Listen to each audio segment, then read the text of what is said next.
Welcome to the One Life Maps podcast. Here's your host and co-author of Listen to My Life, Maps for Recognizing and Responding to God in My Story, Sharon Swing. Greetings. I'm so glad you decided to join us for another episode of One Life Maps podcast. Today, we have Adele Calhoun with us, and we're going to be talking about spiritual rhythms for the Enneagram, a handbook for harmony and transformation. Now, Adele and Doug Calhoun are co-pastors of spiritual formation at High Rock Covenant Church in Arlington, Massachusetts. They enjoy resourcing ministry leaders and pastors through spiritual direction retreats and teaching the Enneagram as certified Enneagram instructors. Adele is the author of Spiritual Disciplines Handbook, which we can definitely put a link to the episode that we interviewed Adele before about that particular book, and Invitations from God, and co-author of True You. They wrote this book with Clare and Scott Loughrige, and it is a treasure trove of good progress to be made in the question of, okay, so now I know my Enneagram number, so now what? That's one of my ways of describing it. How do you like to describe this, Adele? Well, actually, that's exactly who we dedicated the book to people who have gone through many seminars even with us, who have said, now that I know my number, what do I do? And we're really grateful for that question, because especially as the Enneagram has become very fad-like, in evangelical communities, you hear people throwing around, I'm a 6, what's your number? And it's like almost a parlor game where it's just, now that you know your number, oh, cool, then I know something about you and you know something about me. And we have very ambivalent feelings about the faddish nature of it right now, because if it's a fad, the Enneagram will lose traction. And we find it such an important tool for transformation. We want people to work it. We want them to see that if they will put their shoulder to this, they can become much more able to represent Christ in this world. Right. And it's it's written in a way that gives such respect to the Enneagram and people who have worked with it, that would be a way to help people resist the quick, easy answer of, well, you're this type, so this must mean that. Yep. Kind of a perspective. So this is one of the books that I have seen that is just so rich and deep and so challenging, with how much time could be spent in internalizing what this Enneagram number means to my life. It keeps me away in a lot of ways from typing someone else and really helping me to dig in deep, and then being able to take other people's perspectives in a way that is so respectful. Well, thank you. And that is, in a nutshell, part of our goal, because we want people to really understand themselves and become more self-aware, so they can be more choiceful in their responses and reactions. But we also want them to be able to get inside other numbers and have empathy for the way these people function. And the book is filled with stories that are firsthand stories from people talking about their Enneagram number. And we use these stories because they can create a sense of, oh, now I understand why they do that. Oh, that's what happened to them when they were a child. Oh, that's the wounding. That's the stuck place. So we're trying to create both self-awareness as well as empathy for others. Right. And in addition to the empathy, there's the, oh, that's how I can value from that perspective. That's how Right. I can benefit from that perspective. And at the same time, this book is the spiritual disciplines handbook that we talked about before meets the Enneagram in terms of here are spiritual practices that give me a path forward. It gives me some traction to develop my my ability to see the world and other people through different perspectives in a way that keeps me from being judgmental and opens up possibilities for new creative ways to engage with one another. That's right. That's our I'm, hope. yeah, I mean, it's just, oh goodness, this is going to be so helpful for so many people, but it's going to be one of those things that I have a feeling that few people are going to dive in as deeply as what they could in this book. Well, This is not going to be one to skim. no, it's not for skimming. And we actually think that this book works really well in the hands of therapists and counselors and coaches and pastors, and um, so that people work through it slowly and take their time. And if they're doing it with another person or in a small group, it can slow things down so that Mm-hmm. people actually do stay with their number for a while. It's funny, we've had people say, "Oh, I read your book." And I want to say, "But did you do the book?" Yes. Well, that's kind of the same thing. My reaction to when someone says, I listen to my life, I've read your book. And it's like, oh, wait a minute. This isn't a book to be read. This is That's a book right. to be done, right? That's right. And so unfortunately, I have read a portion of your book. I have not had a chance to do it yet. So I'm on the beginning edge of this one. But I tell you what, we need to back up, Adele. And what's the way you like to describe the Enneagram to start out with? The simplest definition I know is the Enneagram is a tool for transformation. There are many other tools out there that diagnose who you are, like Myers-Briggs says, you're an INFP. The Strength Finder can tell you if you're dominant, if you're managerial. It gives you a box to put you in. The Enneagram says, here is a number that represents your gifting and your virtue, as well as your vice and your false self. But the Enneagram shows you how to get out of a box, not how to stay in a box. Mm, that's good. Yeah, the Enneagram is a little bit you can skim the surface of it, but there's so much depth. And then you've taken another layer on top of that in a way that does give some traction. So let's talk a little bit about the different ways you are, because when you get into the chapters about each number, there's a specific pattern that you've used to help people take another look, dig deeper, understand themselves and other people a little bit better. So, can you talk us through that pattern in a way that helps people understand what they'd be getting themselves into if they decided to dive in deeper? Sure.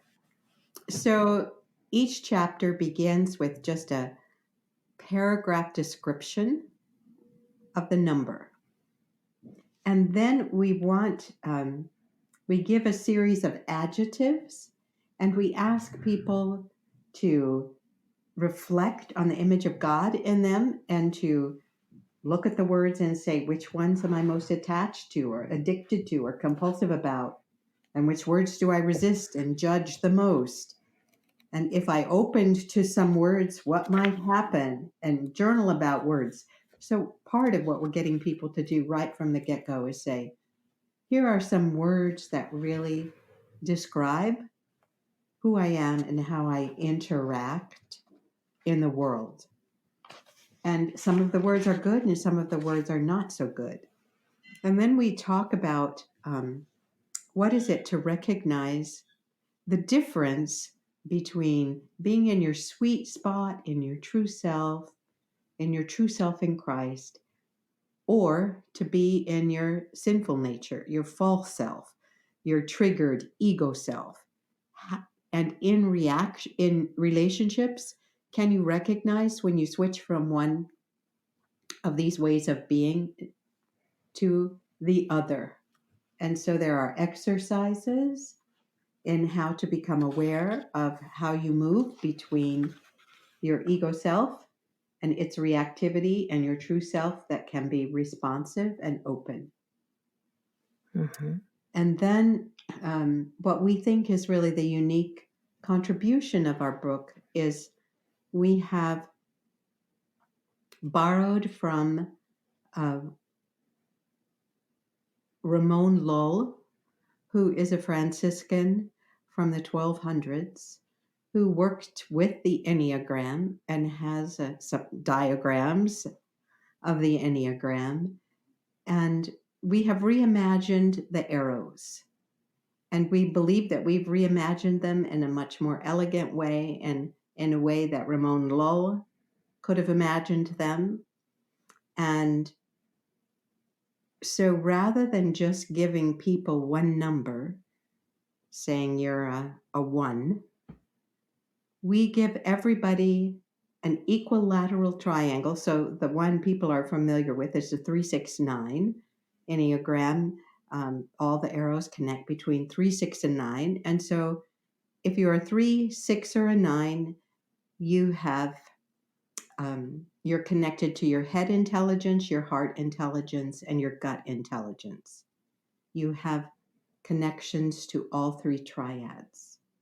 But you're the only 3 numbers that do.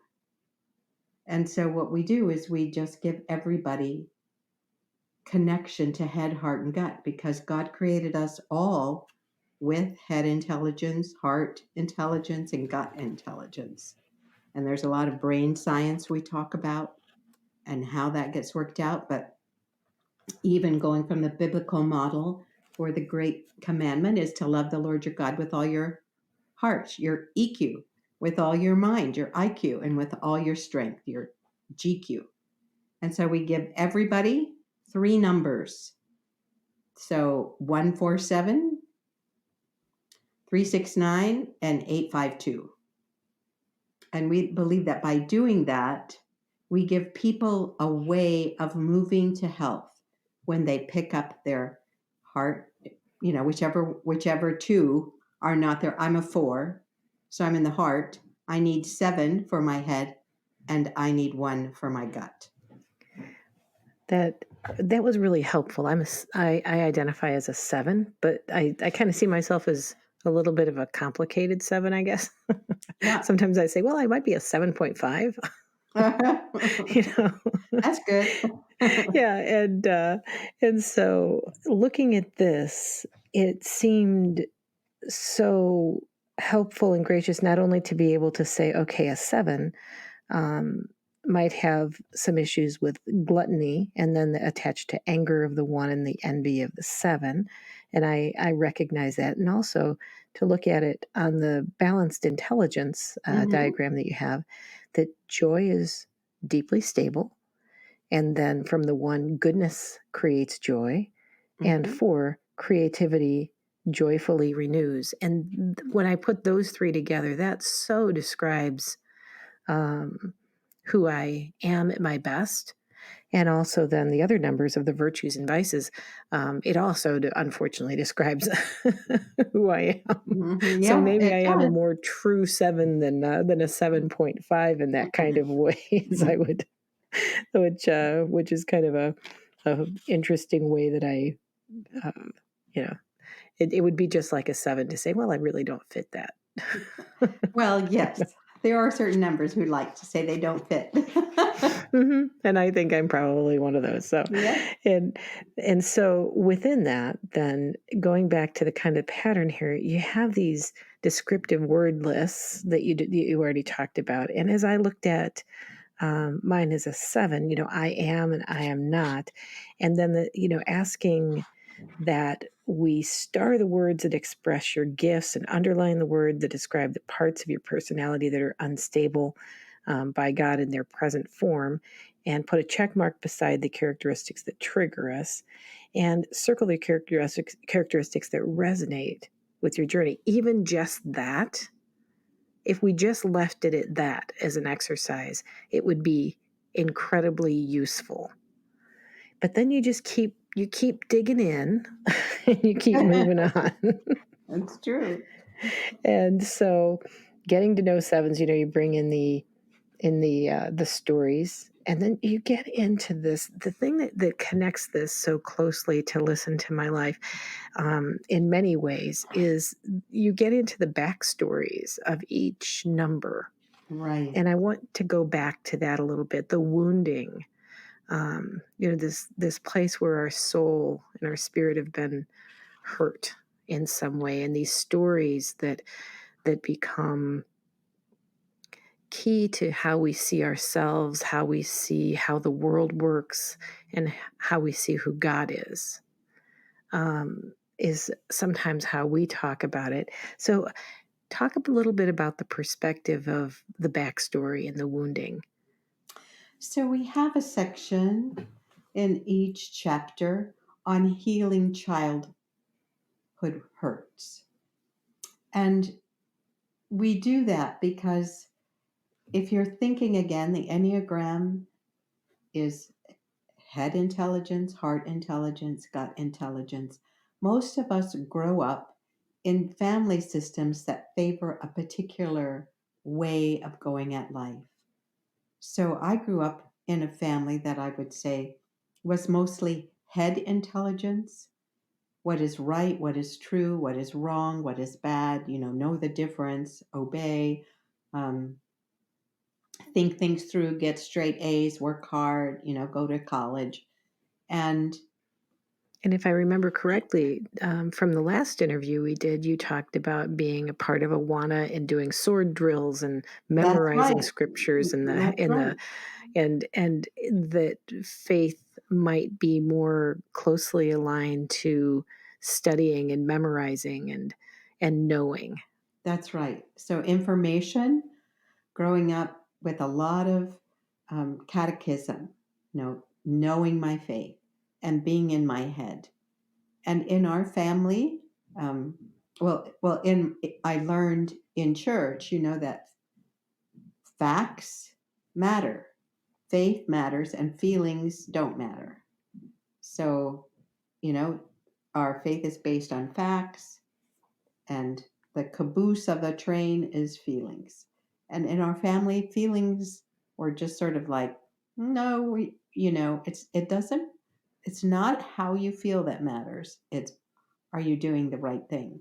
Right. What do we trust here? Correct. And we don't And trust that. I grew up in a Missouri Synod Lutheran background, and it was definitely about thinking correctly. Mm-hmm. And you can see different kinds of denominations that would fit in these different categories if we have a Christian Absolutely. faith background, which is really interesting. So you as a 4 growing up in an environment where the head knowledge was more valued and trusted. What was that like for you? So I dismissed my feelings. I didn't count them. I had them. I had a lot of them, but I just swallowed them. And our family didn't trust a lot of the hot emotions of the gut. And so it took me years to be able to say, I I am constantly distressed when connections break. And that is a sign of the heart triad. I want to be connected. I want to um, I want to be connected. And sometimes information can help you with that, but it doesn't solve it. And so part of what we try to do is say, how did your childhood shape you in a way that you probably dismissed some of your childlike self? And so we provide people with stories and exercises about their families, to say, this is the way my family related, and this is what I learned to do as a defense to stay safe, or to stay loved, or to stay connected, or to stay powerful Or valued. or valued. Mm. And that worked. As a child, often those defenses were the best thing we could do. But as adults, if we continue to use those defenses, we stay stuck in childhood patterns. Mm. So you also talk about, in the stories here, you talk about trauma and sublimated pain. Talk about what the word sublimated means and what that's like when we're looking at numbers here, and why it's important to recognize that. Well, I'm going to quote Richard Rohr, who says every pain that is not transformed is being transmitted. And so it's really important to understand the pain that we are still living out of, because somebody may say something that annoys you, but you're having a really bad day. And so you overreact to what they say, and you pull up all the pain of your past because that triggered something that you felt as a child. And so part of it is trying to say, can you recognize when you get triggered, what's starting to come up? And so we offer a way of doing work around that. And the trauma piece is often something that is felt in the body. Um, the body keeps score. The body remembers things. And so we have exercises that tap into your ab reactions and your body's responses. So you can listen with more than your, well, this is what my mom told me, that you listen to your body and you listen to your heart as well as your thoughts. Right, that all of these parts are welcome and have something to offer us. Right. But to be able to recognize when we're transferring pain from the past into a present situation, so we're reacting to a dime offense with a dollar reaction. That's right. Just kind of an over the top kind of a piece, and it's where we get so defended that we end up being closed off to the present moment when we get over triggered, when we get or when we overreact to a present day situation. Yeah. So basically, what's so valuable about that is that we can recognize it. And if we're in the practice of reviewing our days, we have a way of being able um, to be able to notice what situations are triggering me and what might be behind it. So if we understand that, then what do we do with it, Adele? Well, there are spiritual practices that are ways that we can partner with the Holy Spirit. We know now there a lot about brain chemistry and how you can create new neural pathways all the way until you're old. And we used to not believe that, but you can. And so what we say is that one way, Romans 12, 1 and 2, be transformed by the renewing of your mind. One way you do that is through spiritual practices. And these practices help you lean in to transformation and to healing and to health. What other patterns are there in the chapters that help us to dig into each one of our numbers? Well, there is journaling your dismissed childlike self, and we've already talked a little about that. It's unpacking some of your personal history. And then we talk about how we make decisions, and we use Ignatius of Loyola, because when he was helping his missionary brothers listen to the call of God in their life, he said, you need to listen to what your head thinks, to what your heart feels, and to what what you feel in your gut is God pulling you. And so we say, um, he says, listen to where there is consolation, where you sense the fruit of the Spirit, where you sense love, joy, and peace, and generosity and kindness. And where do you feel like life is just draining away from me? And by listening to consolations and desolations, we become present to what is going on inside of us. And we're better able to say, where the Spirit is where life is. And so we try to give some guidance on how to make decisions and how to listen to yourself around consolations and desolations. We also talk, there is a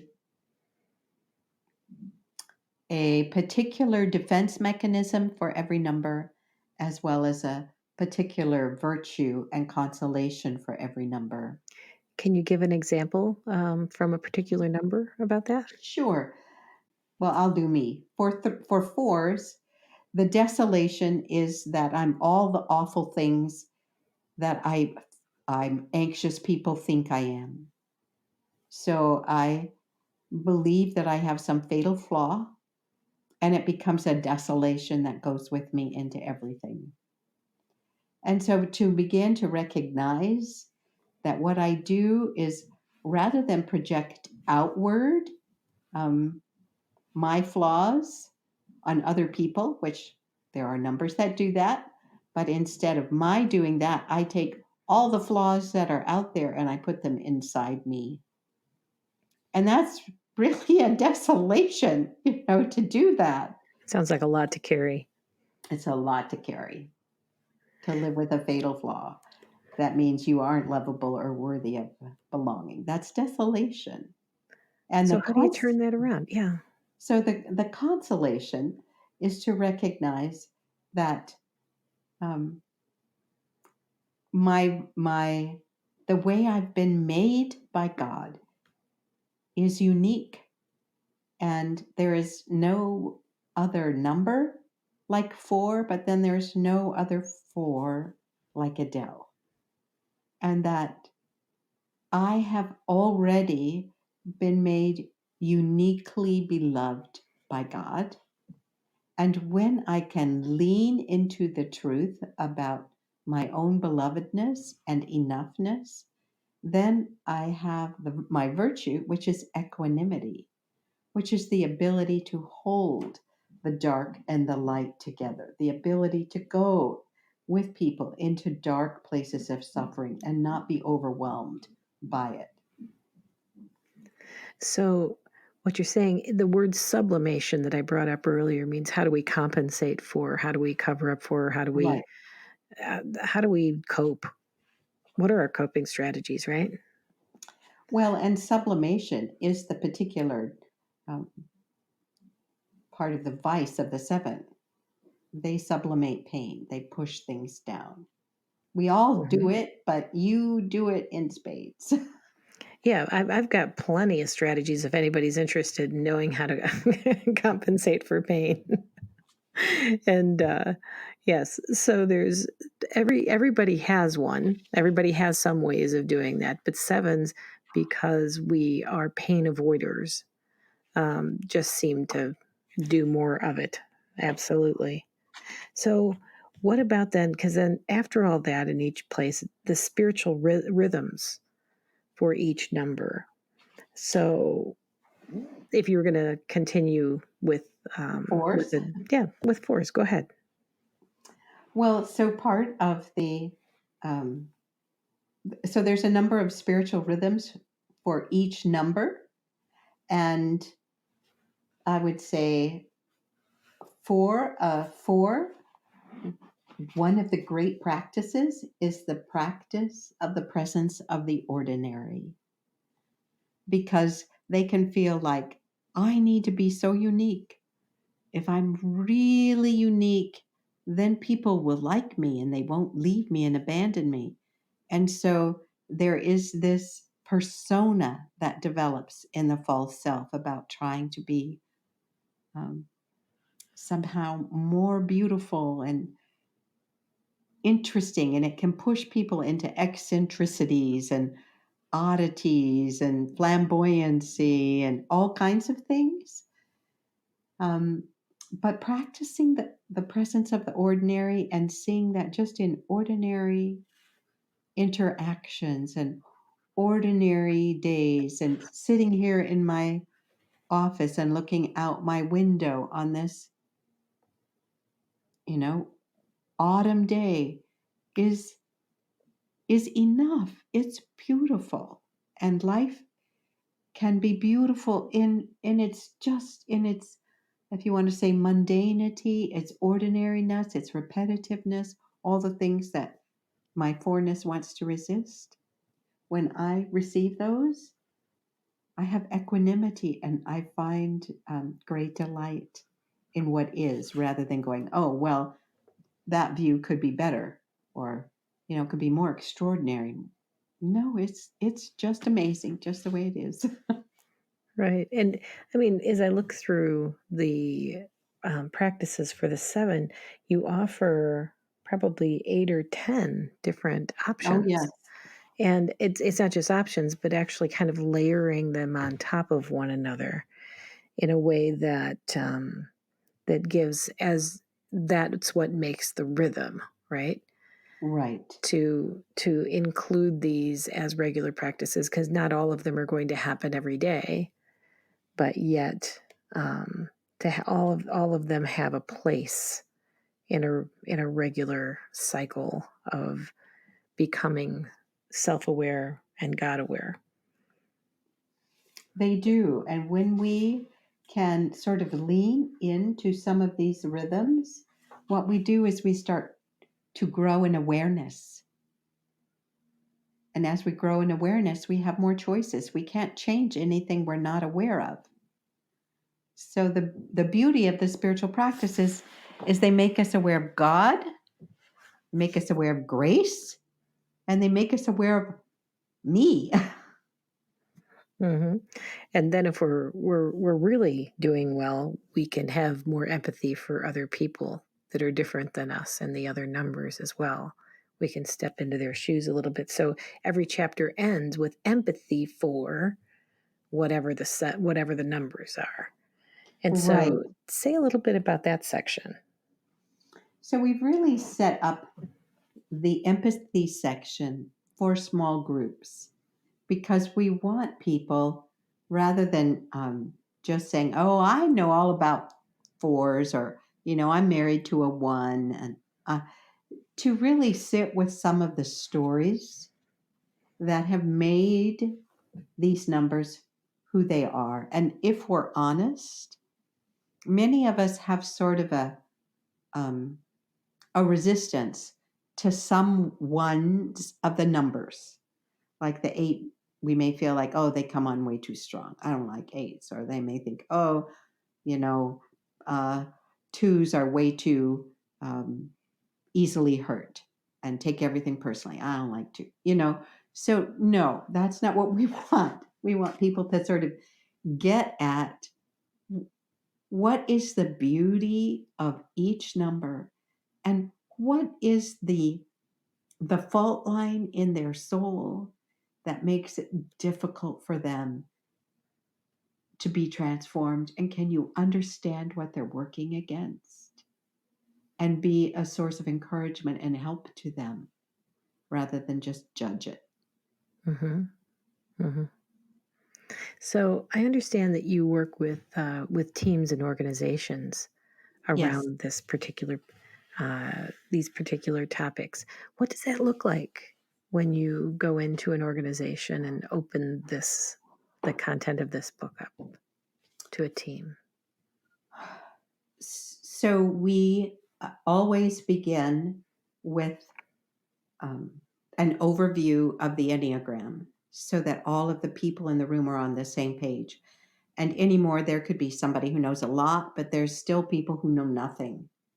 And so what we try to do is when we work with non-for-profits and do consulting, we try to set up 3 different times we go to work with the team between 2 and 3 months apart each time. So the first time is, this is your number.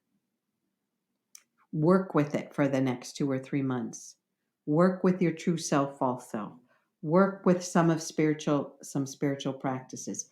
How can you see yourself being changed? How can you partner with the Spirit?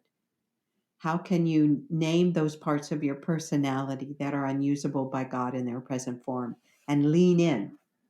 So everybody does that individually. So we start with individuals. Then the second time, we talk about what it is to live into your harmony number. So that as a 4, my creativity, if it is not joyfully renewing, it is all about me and my artistic need to create.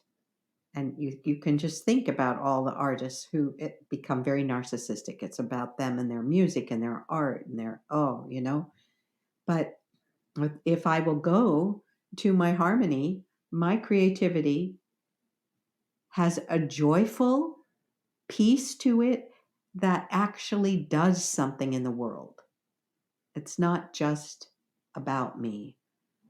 So we work with what it is for each number to go with their harmony and how there are people in your harmony, like 7s and 1s, who can help me be healthy and I can help them be healthy. And we do some work around triads and we say, okay, so let's have heart triad people all sit together and head triad people all together and gut. And we create case studies, sometimes from their own organizations, and say, how are the heart people going to respond to these things? How are the head people? How are the gut people? Okay, now what would it mean if we integrated head, heart, and gut and got the information from all 3 of these intelligences before we made decisions?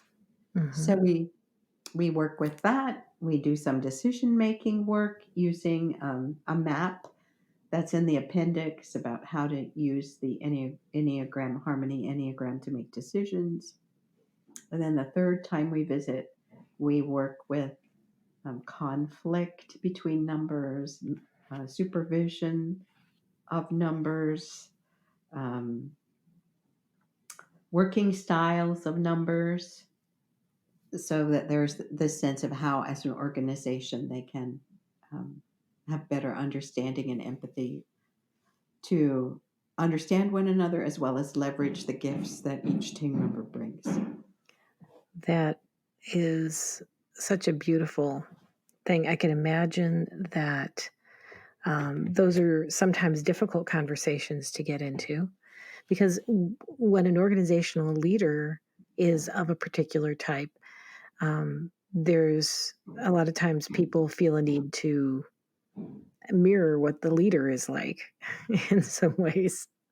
It's And true. that's just not what they particularly are, the individuals particularly are. But yet, when we welcome everyone to the table, and we can understand each other's perspectives and we can walk around the table and put ourselves in the shoes of others, we can come up with better solutions, or at least we can ask better questions. Like, wait a minute, you're not with the group on where this conversation is going and where this decision is headed. Help me understand the resistance. What are you seeing that we're not seeing?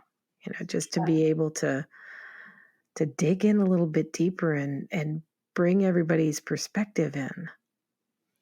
Well, that's right, Sharon. And the truth is, if there is familiarity by everyone in the room with the Enneagram, you can say, we haven't heard from the 5s and the 9s in the room. They're too quiet. We need your voice. Speak up. Or they can say to the 8, we know what you want. We've heard it loud and clear. You need to listen to what some of these other voices are saying. So there's this sense of being able to say, to really discern and make a good decision, we need all 9 voices, because all 9 voices together reflect the wisdom of God, not just one. Mm-hmm. That's a beautiful thing. And I've, since I'm an organization development consultant by trade, I just so resonate with that. And so many teams that I've worked with, some people are very much more represented than others. Well, often it is the senior leadership that hires people that are like them, because they understand people that are like them. Right. And then they set goals for people who are like them. And they never have anybody on the team who crosses them, because it's just too hard. Right.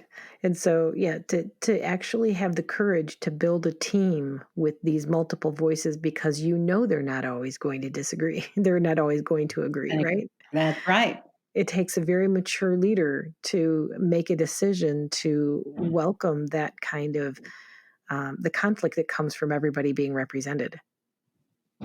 That's true. It takes somebody who really believes that they will have a better outcome if they do listen to the voices at the table.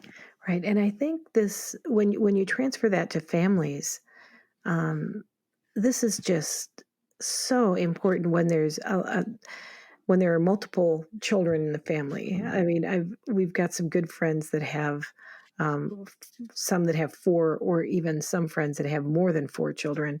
And there's always at least one outlier in the crowd. Yeah. Yeah. And somehow or another, they always seem to be one of the middle children, you know.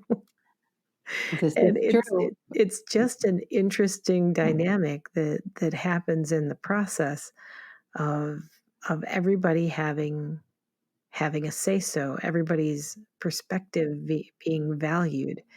And so I so appreciate that.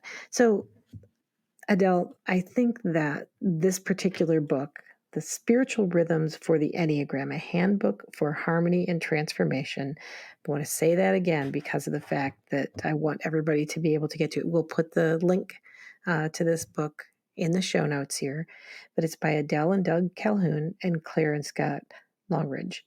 And this is a wonderful and unique book, and it's going to find a place on my bookshelf next to the Spiritual Discipline Handbook, because of the fact that it's one that will continually get referenced. This is not a book that you read from cover to cover and say, oh, been there, done that.